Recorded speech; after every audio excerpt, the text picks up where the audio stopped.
Allahu Akbar. Yes, oke.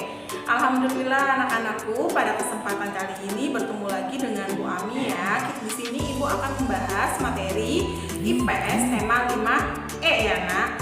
Mengenai apa? Mengenai letak astronomis dan letak geografis Indonesia. Sebelum memulai pembelajaran, terlebih dahulu kita membaca basmalah. Bismillahirrahmanirrahim. Amin ya rabbal alamin.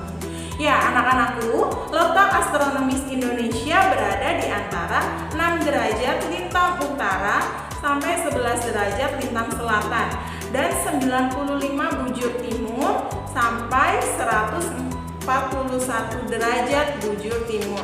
Jika dilihat dari letak astronomisnya tersebut, Indonesia berada di kawasan yang beriklim tropis ya. Pengaruh letak astronomis berdasarkan garis bujur ialah Indonesia memiliki perbedaan waktu yang dibagi menjadi 3 daerah waktu, yaitu Indonesia bagian timur, Indonesia bagian tengah, dan Indonesia bagian barat.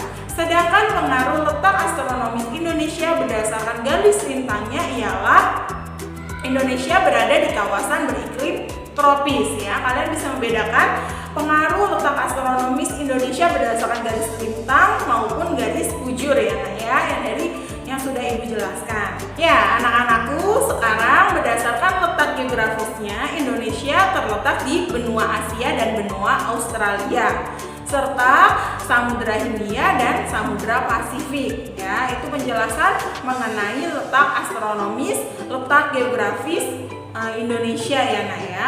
Kita lanjut mengenai peta. Pembahasan kali ini tentang peta.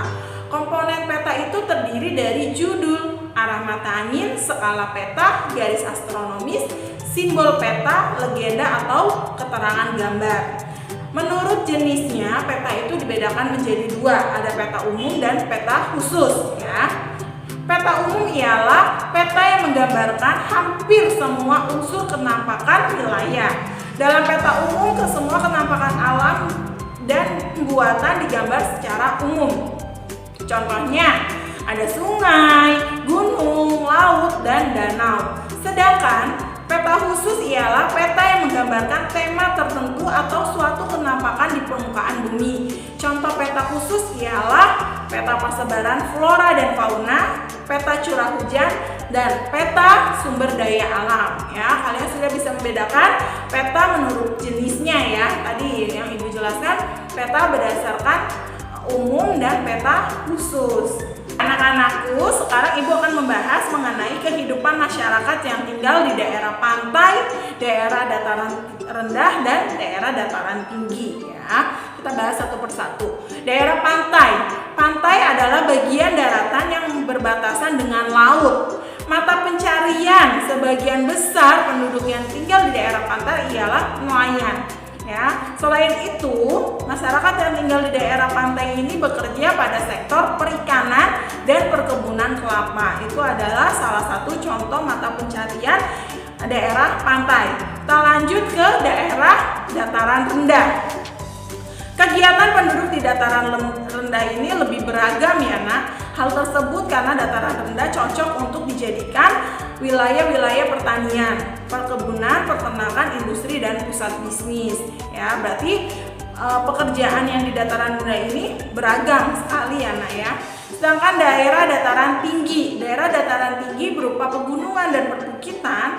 Daerah pegunungan memiliki tanah yang subur dan udara yang sejuk. Oleh karena itu di daerah dataran tinggi penduduknya banyak yang bekerja sebagai petani. Itu adalah salah satu mata pencarian wilayah masyarakat yang tinggal di daerah pantai, dataran rendah maupun dataran tinggi. Ya, anak-anakku, pembahasan mengenai IPS yang sudah Ibu sampaikan, kalian bisa mengulas kembali, membaca kembali di buku tema 5E-nya di halaman 20 dan 28 ya nah pembahasannya. Itu saja yang dapat Ibu sampaikan. Sampai jumpa di pertemuan selanjutnya. Wassalamualaikum warahmatullahi wabarakatuh.